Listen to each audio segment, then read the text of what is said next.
Hello hello, good morning friends. कैसे हैं सब? आई होप सब अच्छे होंगे और रोज़ की तरह एकदम भले चंगे होंगे। और अभी क्या है, सुबह का काम चालू हुआ है तो मैंने ये सारी बेडशीट जो गंदी हो रही हैं, पिलो कवर वगैरह, ये सब मैंने निकाल दी हैं। और फिर धीरे धीरे करके इनको धोएंगे, इकट्ठे नहीं धोऊंगी लेकिन निकालती जा रही हूँ जो गंदे गंदे कपड़े वगैरह हैं। ये सब, ये देखिए गेट पे टंगे हुए हैं सारे कपड़े, ये सब गंदे हो रहे हैं तो सब मैं इकट्ठे कर दे रही हूँ एक जगह पहले।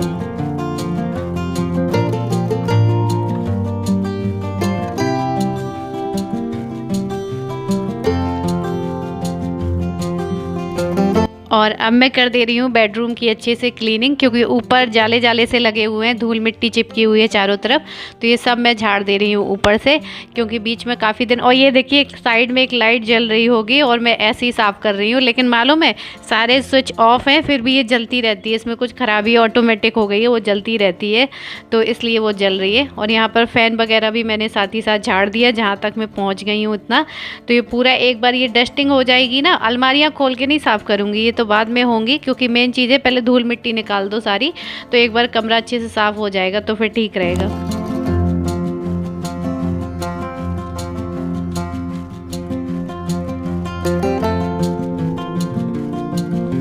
और इतना आने के बाद बाल तो इतने गंदे हो गए ना कि मैंने बस ऐसे झूठ मूठ कोई चुनरी डाल रखी है, क्योंकि रास्ते के गंदे बाल हैं और अब धूल मिट्टी का काम कर करके और गंदे हो गए हैं। और आज मंगलवार है, आज बाल साफ़ नहीं करते हैं शायद, लेकिन मैं करूँगी, मजबूरी है, वरना फिर मुझे चैन नहीं पड़ेगा, मैं सो भी नहीं पाऊँगी इस वजह से। और एक सलाह और लेनी है आप लोगों से, मुझे अपने हेयर कट करवाने हैं, क्योंकि आप लोग बहुत दिन से कह रहे हैं दी नीचे से बहुत बाल ख़राब है, तो मुझे बता दीजिएगा कौन सा कराऊँ, बाद में पछताती रहती हूँ फिर कराने के बाद।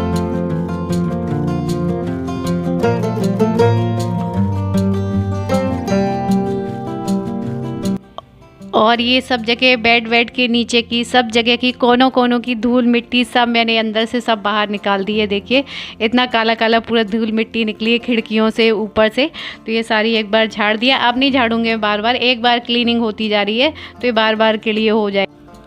और ठीक भी है, एक पन दो काज हो जा रहे हैं इसी बहाने, साथ ही साथ पूरे घर की डीप क्लीनिंग भी होती जा रही है।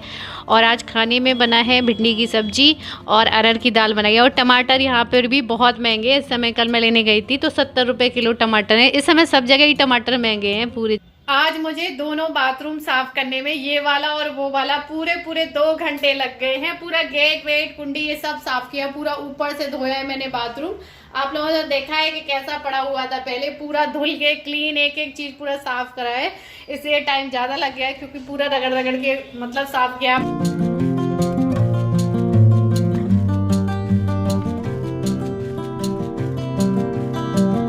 और अपने लिए मैंने रोटी नहीं बनवाई थी, बाकी की नंदिनी ने रोटी बना ली थी, क्योंकि वो रखी हुई ठंडी हो जाती है, फिर गरम गरम खाना खाओ ना काम वाम करके तो ठीक लगता है, फिर रखी हुई हो जाती तो फिर अच्छा नहीं लगता है, इसलिए आटा उठा के रखवा दिया था। तो फिर मैंने भी अपने लिए गरम गरम रोटियाँ बना ली हैं और बस खाना वाना खा के फ्री होके अब मैं लग गई हूँ किचन में, क्योंकि ये भी मेरे बहुत सर चढ़ा हुआ था, क्योंकि किचन के सारे डब्बों, कुछ डिब्बों में तो सामान ख़राब भी हो गया है, मतलब उनमें घुन लग गया है, थोड़ी थोड़ी सा है, ज़्यादा नहीं है। और कुछ ऐसे गंदे हो गए हैं, जाले लग गए हैं, अलमारी के अंदर भी मकड़ी भरी हुई है। तो ये सारे ही मैंने एक तरफ से डिब्बे निकालेंगे, इस बार खाली भी मिल गए हैं सारे, तो ये अच्छे से अंदर से धोते हुए बन जाएंगे। पहले क्या था कि ऊपर ऊपर डिब्बे धुल जाते थे, या फिर जब खाली होता था कोई डब्बा तभी धुलता था, इसके अलावा पूरे से नहीं धुल पाते। तो इस समय क्या है, पूरा खाली किचन पड़ा हुआ है मतलब पूरा खाली है, तो इस समय क्या है पूरा अच्छे से अंदर से भी धुल जाएंगे, बाहर से भी धुल जाएंगे, तो ये पूरे डिब्बों की जो स्मेल वगैरह अंदर से वो भी निकल जाएगी। और इतना काम फैल गया ना, सच में काम इंतजार कर रहा होता है, देख के हमें हंस रहा होता है कि आओ अभी इधर बाकी है, अभी इधर भी बाकी है, मतलब ऐसे इंतजार कर रहा होता है काम। मतलब लगता है ना कोई जादू की छड़ी हो और वो घुमा दो और पूरी क्लीनिंग हो जाए। काश ऐसा होता तो कितना अच्छा रहता, हम बैठे बैठे बस छड़ी घुमा रहे होते। लेकिन फिर भी ये देखिए जितने तेल और चिकनाई घी वगैरह के डिब्बे हैं उनके लिए मैंने पानी गर्म कर दिया है। अचार वचार के जो डिब्बे हैं तो उनको गर्म पानी में डाल देने, जैसे रिफाइंड वगैरह है, कुकिंग ऑयल बच जाता था डिब्बों में रख देती थी, वो सब मैंने साफ़ कर लिया। और ये है ऑयल की केन, तो ये पूरी खुल जाती है, इसको मैंने इसे खोल के साफ़ कर दिया है देखिए अंदर तक, क्योंकि तेल भी, सरसों का तेल भरते रहते हैं वो भी काफ़ी दिन बाद फिर महकने लगती है वो बॉटल। तो ये भी क्लीन हो गई है और इन सबको सुखा देंगे। और ऊपर का जो इसका जो तेल निकालने वाला होता है उसको अलग से धो दिया है। तो ये चीज़ है कि अच्छे से खुल के धुल भी जाती है अगर वैसे नहीं धोते से बनता है। ये देखिए, ये उसके ऊपर का कैप है। तो ये सारे डिब्बे साफ़ हो गए हैं और इनको मैं पोंछ के सुखा दे रही हूँ। और अयान भी जग गए। मैं सोच रही थी डिब्बों वाला काम इसके उठने से पहले हो जाए, क्योंकि कांच वगैरह के डिब्बे हैं तो ये तोड़ने का डर है इसे।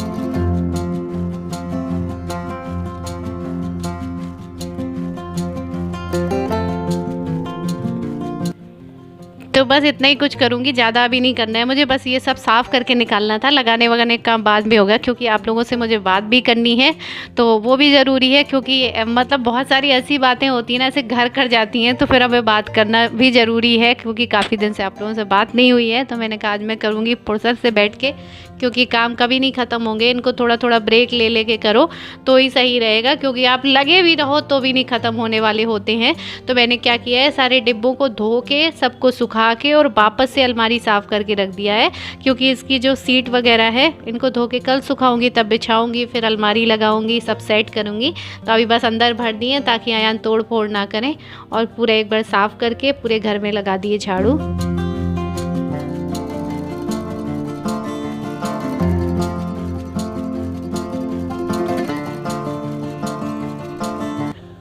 और एक दिन में ही काफ़ी साफ़ लगने लगा है। मतलब 50% तो 50% तो सफाई कर ली है मैंने। जो मेन थी ना डस्टिंग वगैरह की, वो काफ़ी हद तक हो गई है। और बस अभी हो रहा है शाम का सबका टाइम चाय पीने का, तो मैंने बनाने के लिए रख दी है चाय।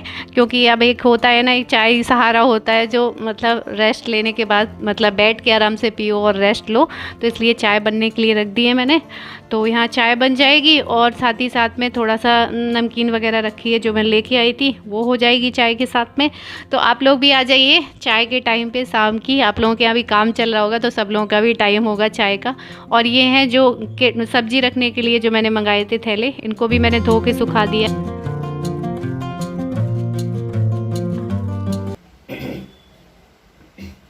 ऐसा लग रहा है गले में कुछ फंसा हुआ है, तो बोलने से पहले गला साफ कर लूं, क्योंकि सुबह सुबह ऐसा लगने लगता है जैसे कुछ अटका हुआ है। और बोलना तो नहीं चाह रही, लेकिन कभी कभी आप लोग इतना मजबूर कर देते हो, एकदम इतना पिन कर देते हो ना कि बोले बिना रह नहीं जाता है। इतना उसको भर दिया जाता है ना कि वो फूट पड़ता है, फिर उससे उसकी सहन शक्ति खत्म हो जाती है। क्योंकि मैंने कुछ ऐसी बातें भी देखी, नंदिनी के लिए भी बहुत सारा उल्टा सीधा लोगों ने बोल दिया, लिख दिया, लेकिन ये बातें सहन करने वाली नहीं है। एक कमेंट तो इतना गंदा लिखा हुआ था कि मैं उसे बोल भी नहीं सकती हूँ, कि उसे मैं बोल भी नहीं सकती हूँ कि आप नंदिनी को संग में ले आए हो और उसे भी सिखा दोगे कि अमीर घर आए हो, और उसे भी आप सिखा दोगे कि अमीर घर के लड़कों को कैसे फंसाना है, क्या करना है। नंदिनी को मैं जानती हूँ, मेरे साथ रहती है, वो कभी मुझे पलट के जवाब नहीं देती। अगर मैं कभी उसे कुछ कह भी दूं ना, तो वो इतने आराम से, मतलब मेरी खुद की बेटी होती ना, वो भी मेरे साथ इतने अच्छे से नहीं रहती जितने अच्छे से नंदिनी मेरे साथ रहती है। उसकी मजबूरी है, उसकी माँ बाप की मजबूरी है। मेरी जो दीदी है वो मतलब एनजीओ में जॉब करती है, तो वो टूर के लिए एक एक महीने के लिए बाहर जाती है। बीच बीच में जैसे उन्हें टूर मिलते हैं तो उनको बाहर जाना पड़ता है। फिर क्या है, नंदिनी के पापा अकेले रह जाते हैं, भाई है उसका, वो भी पढ़ने चला जाता है, तो फिर वो अकेली कैसे रहेगी। तो इस वजह से नंदिनी मेरे पास रहती है। वो एकदम ऐसी रहती है ना जैसे मेरी बेटी हो। और नंदिनी को इन चीजों की जरूरत ही नहीं पड़ेगी कि वो मतलब इस तरीके की सोच आप जैसी रखते हैं कि वो ऐसा करेगी अमीर घर के, मतलब ऐसे जो गंदा लिखा। क्योंकि नंदिनी खुद इतनी मेहनती, इतनी समझदार, इतनी होनहार लड़की है ना, उसमें इतनी समझ है ना कि उसे कुछ भी, उसे जाने की जरूरत नहीं पड़ेगी, लोग उसके पास आएंगे। तो आप, मुझे ये नहीं समझ में आ रहा कि इतनी गंदी बातें कैसे लिख देते हो किसी के लिए, कैसे बोल देते हो। क्योंकि आपके घर में खुद लड़की होगी, बहन होगी, बेटी होगी, क्या आप ऐसे ही सोचते हैं उनके बारे में। नंदिनी को मैं अपने दम पे रखी हूँ, नंदिनी के लिए मैं सब कुछ खुद करती हूँ।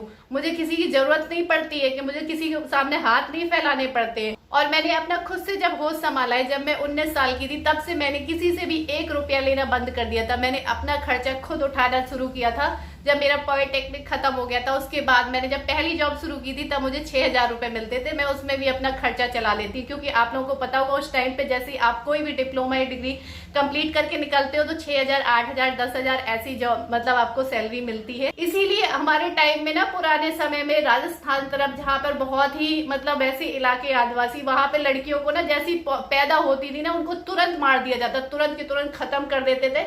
और मतलब ये समझा जाता था लड़की पैदा हो गई ना तो ये बहुत बहुत बड़ा कोई पाप हो गया है। तो ऐसी सोच क्यों रखते हैं हम मतलब महिलाएं, हम लड़कियां, हम बहन खुद ही एक लड़की के लिए ऐसी सोच रखेंगे तो मतलब क्या होगा, उनको मार के ही खा जाओ ना, उन्हें क्यों पैदा होने दे रहे हो, उन्हें क्यों बड़ा होने दे रहे हो। मतलब इंसान की अगर आप सही मायने में देखी जाए तो झगड़े के 3 ही कारण होते हैं, एक जड़ होता है, एक जोरू होता है और एक जमीन होता है। इन चक्करों में लोग इतना पागल हो जाते हैं और जब ये पागलपन बहुत ज्यादा इंसान लालच में आ जाता है, हद से ज्यादा गुजर जाता है ना, कुछ होने लगता है, बहुत सारी चीजें होती है।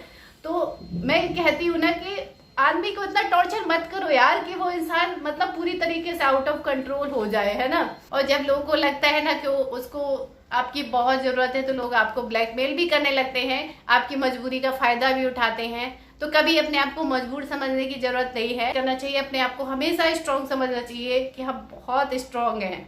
और अभी मुझे जाके कल मैंने सारे राशन वासन के डिब्बे साफ कर दिए थे, अभी मुझे सारा राशन ला के भरना है और बाकी घर के जो छोटे मोटे चीजें हैं वो सब ला के रखनी है, सब कंप्लीट करना है ताकि फिर सारा अच्छे से चलने लगे सारा सिस्टम। तो अभी जाऊंगी सारा इकट्ठे 1-1.5 महीने का राशन वगैरह सब लेके आऊंगी, ताकि जो खाने पीने की चीजें हैं, अयान की बहुत सारी चीजें हैं, वो सब लाना है क्योंकि सब कुछ साफ हो गया है किचन में, अब राशन भरना बस है। आपको पता ही है कितना काम पड़ा हुआ है, वो सब करना ही है। तो इस वीडियो को कर दे एंड, चलिए मिलेंगे नेक्स्ट वीडियो में, तब तक के लिए bye, love you all, take care.